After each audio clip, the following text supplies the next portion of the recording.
সুপ্রিয় ছাত্রছাত্রীবৃন্দ, সবাইকে শুভেচ্ছা জানাচ্ছি আজকের অ্যাকাউন্টিং ক্লাসে। আশা করি তোমরা সবাই খুব ভালো আছো এবং সুস্থ আছো। আমি পরিতোষ কুমার লাহিড়ী, সিনিয়র প্রভাষক, হিসাব বিজ্ঞান বিভাগ, মাইলস্টোন কলেজ, উত্তরা, ঢাকা। সবাইকে ওয়েলকাম জানাচ্ছি আজকের ক্লাসে। আমি পরিতোষ কুমার লাহিড়ী, সিনিয়র প্রভাষক, হিসাব বিজ্ঞান বিভাগ, মাইলস্টোন কলেজ, উত্তরা। তো আমরা গত ক্লাসে খতিয়ানের বেসিক ব্যাপারগুলো বা বেসিক জিনিসগুলো আমরা একটু শিখেছিলাম। তো আজকেও আমরা 7 নম্বর চ্যাপ্টার বা খতিয়ান চ্যাপ্টার নিয়ে আলোচনা করব। তো আমরা খতিয়ানের লেকচার 2-তে আজকে আসি। তো আজকে আমরা মূলত আলোচনা করব সহকারী খতিয়ান এবং সাধারণ খতিয়ান নিয়ে, অর্থাৎ সহকারী খতিয়ান বা সাধারণ খতিয়ান কি, বা সহকারী খতিয়ান বা সাধারণ খতিয়ান কিভাবে প্রস্তুত করতে হয়, বা সহকারী খতিয়ান সাধারণ খতিয়ানটা একদম শুরু থেকে শেষ পর্যন্ত কিছুটা থিওরিটিক্যাল এবং কিছুটা প্র্যাকটিক্যাল আলোচনা আমরা করার চেষ্টা করব। আশা করছি সবাই এই সময় পর্যন্ত আমার সঙ্গে থাকবে। এবং একটা কথা উল্লেখ করার মতো বা জানার মতো, যে তোমরা সবাই জানো যে আমি আমার ভিডিওটা সবসময় ইউটিউবে আপলোড করে থাকি। তো তোমাদের ভেতরে বেশিরভাগ ছাত্রছাত্রীকেই ভিডিওটা ভিউ করতে কম দেখা যাচ্ছে। অর্থাৎ কেউ কেউ যে ভিউ করছে না তা না, ভিউ কেউ কেউ করছে, কেউ কেউ দেখছে, কিন্তু বেশিরভাগই মনে হচ্ছে দেখছে না বা নেগলেক্ট করছে। এবং বেশিরভাগ ক্ষেত্রেই কেউ কেউ 2 মিনিট 3 মিনিট, আমি যেখানে 17 মিনিট বা 18 মিনিট ধরে একটা ভিডিও করছি বা 15 মিনিট ধরে একটা ভিডিও করছি, সেখানে বেশিরভাগ ক্ষেত্রে দেখা যাচ্ছে যে তোমরা ভিডিওটা 2 মিনিট 3 মিনিট দেখে ওটাকে স্কিপ করে চলে যাচ্ছ। তো 2-3 মিনিটে আসা আমার মনে হয় না তোমার এই আমি যেটা বলছি বা যা বলা যাচ্ছে সেগুলো শেষ হয়। তো আমি আশা করব এই ভিডিওগুলোতে তোমরা ফুল সময়টাই অ্যাক্টিভ থাকার চেষ্টা করবে। তো আমরা চলে আসতেছি সাধারণ খতিয়ান বা জেনারেল লেজারে। বা সাধারণ খতিয়ান বা জেনারেল লেজার কাকে বলে, একদম তোমার বইতে যা আছে হুবহু সেই কথাটাই এখানে বলা হয়েছে। নগদান হিসাব, মূলধন হিসাব, ক্রয় হিসাব, বিক্রয় হিসাব, আসবাবপত্র হিসাব, দেনাদার হিসাব ও পাওনাদার হিসাব প্রভৃতি হলো সাধারণ খতিয়ান। মানে আমরা জেনারেলি যে সমস্ত খতিয়ানগুলো করি সেই সমস্ত খতিয়ান সবগুলোই হচ্ছে সাধারণ খতিয়ান। শুধুমাত্র বলা হচ্ছে প্রতিষ্ঠানের একাধিক দেনাদার ও পাওনাদার বিদ্যমান, অর্থাৎ একটা প্রতিষ্ঠানে একজন দেনাদার একজন পাওনাদার হতে পারে না। অর্থাৎ আমি যেহেতু বাকিতে মাল কিনবো এবং বিক্রি করব, সেক্ষেত্রে আমার প্রতিষ্ঠানের ব্যক্তির পরিমাণও অনেক বাড়বে। সেক্ষেত্রে আমরা জেনারেলি বলতে পারি যে একজন দেনাদার বা একজন পাওনাদার দিয়ে হিসাবটা করা কখনোই সম্ভব না। তো এই যে পাওনাদার এবং দেনাদার হিসাব, এই দুই হিসাবকে আমরা বলি কন্ট্রোল অ্যাকাউন্ট বা মূল হিসাব। দেখো বলা হচ্ছে সাধারণ খতিয়ানের মধ্যে শুধু দেনাদার ও পাওনাদার হিসাবদ্বয়কে মূল হিসাব বলে, কারণ দেনাদার ও পাওনাদার উভয়ই দেনাদার ও পাওনাদার বৃন্দের সমষ্টি। অর্থাৎ অনেকগুলো দেনাদার অনেকগুলো পাওনাদার বৃন্দ। আমরা একটু পরে গিয়ে আর একটু ভালো করে দেখবো, আর একটু ভালোভাবে বোঝার চেষ্টা করবো এটা আসলে কি।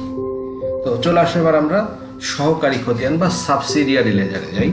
তো সহকারী খতিয়ান বা সাবসিডিয়ারি লেজারটা কি?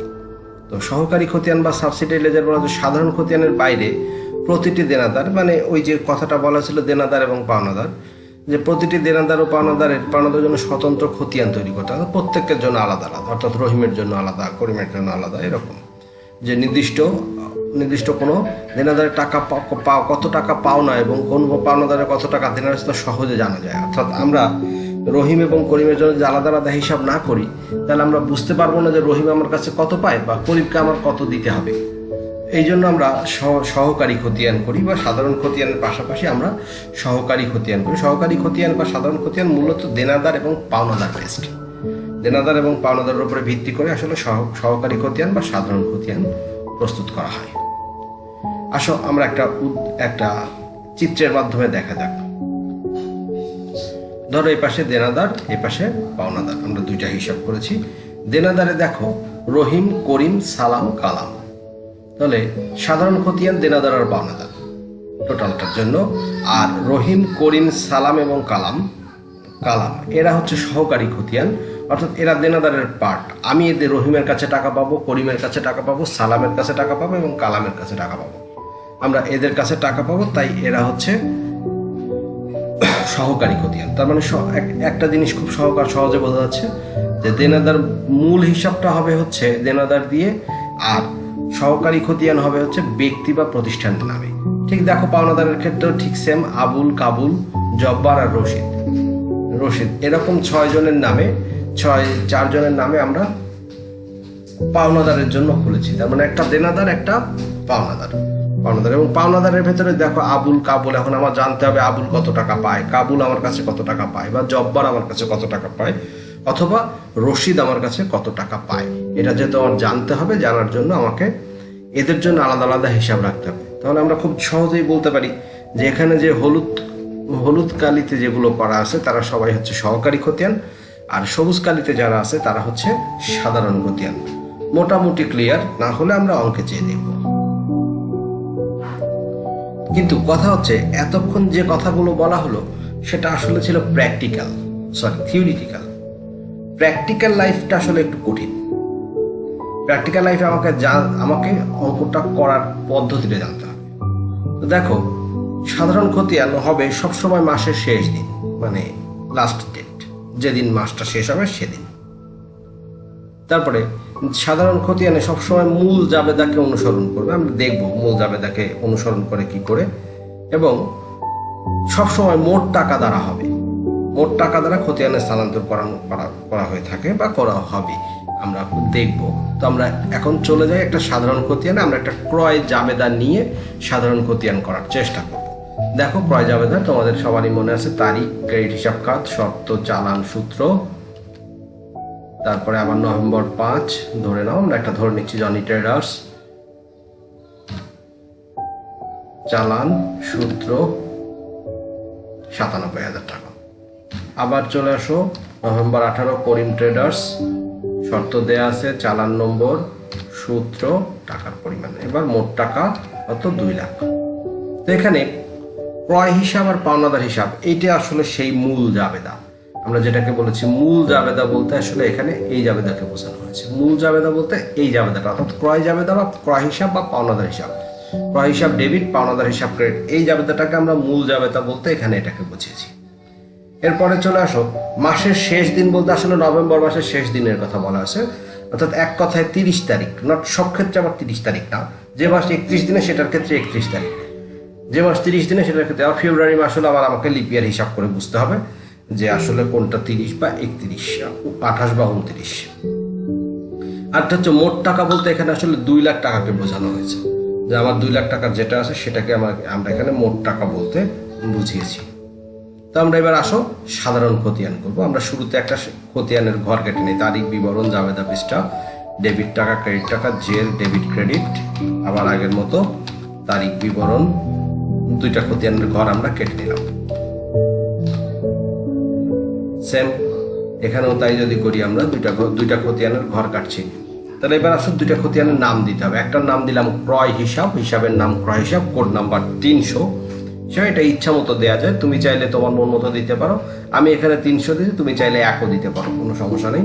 তবে সাধারণত 2 ডিজিট দিলে ভালো হয়, 2 বা 3 ডিজিট দিলে ভালো হয়। তুমি চাইলে যেটা খুশি সেটা দিতে পারো, এখানে কোনো বাধ্যবাধকতার নিয়ম নেই। তাহলে আমরা একটা ক্রয় হিসাব দিলাম, একটা পাওনাদার হিসাব, দুইটা হিসাবের নাম দিলাম। পাওনাদার হিসাবের নাম পাওনাদার, দেখো কোড নাম্বার 100। আমরা বলেছিলাম যে হিসাব বলতে এই দুটোকে বোঝানো হয়েছে, আমরা 2টা হিসাবের নাম খুলে ফেলেছি। এবার চলে আসো আমরা ডেট দেব। তাহলে ডেটটা কিভাবে হবে? অবশ্যই নভেম্বরের 30 তারিখ, অর্থাৎ মাসের শেষ দিন। সাধারণ খতিয়ান মানে এটা মাসের শেষ দিন হতেই হবে, মাসের শেষ দিন না হলে এটা কমপ্লিট করা যাবে না, কারণ সাধারণ খতিয়ানে মাসের শেষ দিন। এবার আসো ক্রয় হিসাব হলে পাওনাদার হিসাব হয়। ক্রয় যেহেতু ডেবিট, তাহলে ডেবিট ঘরে টাকা বসবে, ডেবিট ঘরে 2 লাখ টাকা, জেরের ডেবিট ঘরে 2 লাখ টাকা। আমাদের অঙ্ক শেষ হয়ে গেছে প্রায়। ঠিক পাওনাদারের সেম, তাহলে পাওনাদার কি? ক্রেডিট, তাহলে তার বদলে ডেবিটকে ক্রয় হিসাব, ক্রেডিট ঘরে 2 লাখ টাকা, জেরের ক্রেডিট ঘরে 2 লাখ টাকা। এবার আসো আমরা সহকারী খতিয়ান দেব। সাবসিডিয়ারি লেজারের ক্ষেত্রে কি বলা হয়েছে? সাবসিডিয়ারি লেজারের ক্ষেত্রে বলা হচ্ছে সহকারী খতিয়ান সবসময় লেনদেনের তারিখে হয়। যেমন আগেরটার ক্ষেত্রে কি বলা হয়েছিল? 30 তারিখ।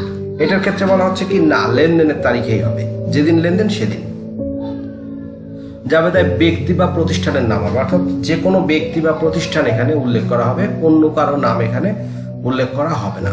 অর্থাৎ ক্রয় বিক্রয় এরকম না, এখানে ব্যক্তি বা প্রতিষ্ঠানের নাম হবে। বিবরণের ঘরে মূল জাবেদার নাম বসে। এখন মূল জাবেদার নাম কি বসে সেটা আমরা পরে দেখব। আমরা এখানে চলে আসি, আবার একটা ক্রয় জাবেদার ঘর কেটে নেই আগের মতো। তারিখের হিসাব খাত, শর্ত, চালান, সূত্র, ক্রয় হিসাব ডেবিট, পাওনাদার হিসাব ক্রেডিট, সেম। ঠিক যা আগের যে অঙ্কটা দিয়ে আমরা বুঝেছিলাম, ঠিক সেম ওই অঙ্কটাই আমরা আবার এখানে করছি। এখানে লেনদেনের তারিখ বলতে আসলে কি বোঝানো হয়েছে? এখানে লেনদেনের তারিখ বলতে জেনারেলি নভেম্বরের 5 আর নভেম্বরের 18 তারিখকে বোঝানো হচ্ছে। অর্থাৎ যে ডেটে আমরা লেনদেনটা করেছি, যেহেতু আমরা সহকারী খতিয়ান করব, সুতরাং যে ডেটে আমরা লেনদেনটা করেছি সেই তারিখটা কথা এখানে মিন করা হচ্ছে, 5 তারিখ এবং 18 তারিখ। ঠিক সেম। ব্যক্তি বা প্রতিষ্ঠানের নাম বলতে আমরা জনি ট্রেডার্স বা করিম ট্রেডার্স এর নাম বুঝেছি। দেখো, জনি ট্রেডার্স এর ও করিম ট্রেডার্স এর নাম, উপরে যে ব্যক্তি বা প্রতিষ্ঠান, এখানে ব্যক্তি বা প্রতিষ্ঠানের নাম বলতে আমরা জনি বা করিম ট্রেডার্স এর নাম বুঝেছি। আর মূল জাবেদার নাম বলতে আসলে ক্রয় জাবেদাকে বোঝানো হচ্ছে। উপরে দেখো ক্রয় জাবেদা আছে, সেই ক্রয় জাবেদাকে এখানে বোঝানো হচ্ছে। এবার আসলে আমরা সহকারী খতিয়ান আগের মতো দুইটা ঘর কেটে নেব। তারিখ বিবরণ, জাবেদা পৃষ্ঠা, ডেবিট টাকা, ক্রেডিট টাকা, জের, তারিখ বিবরণ সেম। আগের মতোই দুইটা জাবেদার ঘর আমরা কেটে নিলাম। এবার দুইটা হিসাবের নাম দিয়ে দেবো, একটা জনি ট্রেডার্স, হিসাবের কোড। এইবার দেখো, পাওনাদারে আমরা কোড দিয়ে আসছিলাম 100, যেহেতু এটা পাওনাদারের সহকারী খতিয়ান তাই 100/1। ঠিক সেম করিম ট্রেডার্সের ক্ষেত্রেও ঠিক তাই, হিসাবের কোড 100/2। এবার আসো ডেটটা দেই, যে ডেটে ছিল সেই ডেট। জনের কাছ থেকে আমরা 5 তারিখে কিনেছিলাম, করিমের কাছ থেকে আমরা কিনেছিলাম নভেম্বরের 18 তারিখে। তো এবার ক্রয় হিসাব আমরা বলেছিলাম, ক্রয় হিসাব যে টাকা সেই টাকা, অর্থাৎ জনি ট্রেডার্সের কাছ থেকে আমরা 97,000 টাকা পেয়েছিলাম। 97,000 টাকার মাল কিনেছিলাম, ক্রেডিট ঘরে বসেছে 97,000 টাকা। সেম আবার করিম ট্রেডার্সের ক্ষেত্রেও তাই, ক্রেডিট ঘরে বসেছে 1,03,000 টাকা। এখন একটা প্রশ্ন আসতে পারে যে স্যার, কেন এটা ক্রেডিট দিকে বসলো? তাই তো, আসলে তোমার মনে আছে কিনা, আমরা ক্রয় জাবেদার তারিখের পরের ঘরটাকে লিখি ক্রেডিট হিসাব খাত।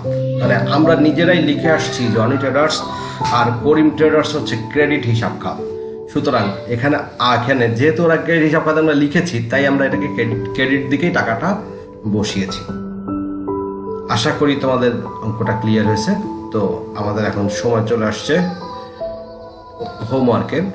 তো তোমার বইয়ের 72 পৃষ্ঠায় 72 পৃষ্ঠায় জাবেদার উপরে ভিত্তি করে সহকারী খতিয়ান, একটা বিক্রয় জাবেদা আছে, তার উপরে ভিত্তি করে একটা সহকারী খতিয়ান বা সাধারণ খতিয়ান তুমি প্রস্তুত করে রাখবে। অর্থাৎ তুমি করে আমার হোয়াটসঅ্যাপে সেন্ড করবে। আমার হোয়াটসঅ্যাপ নাম্বার এর আগেও অনেকবার দেওয়া হয়েছে, এর আগের লেকচারগুলোতে। যদি না পাও, আরেকবার তুমি আমার আগের যে কোনো একটা লেকচার দেখো, প্রথম দিকেই আছে।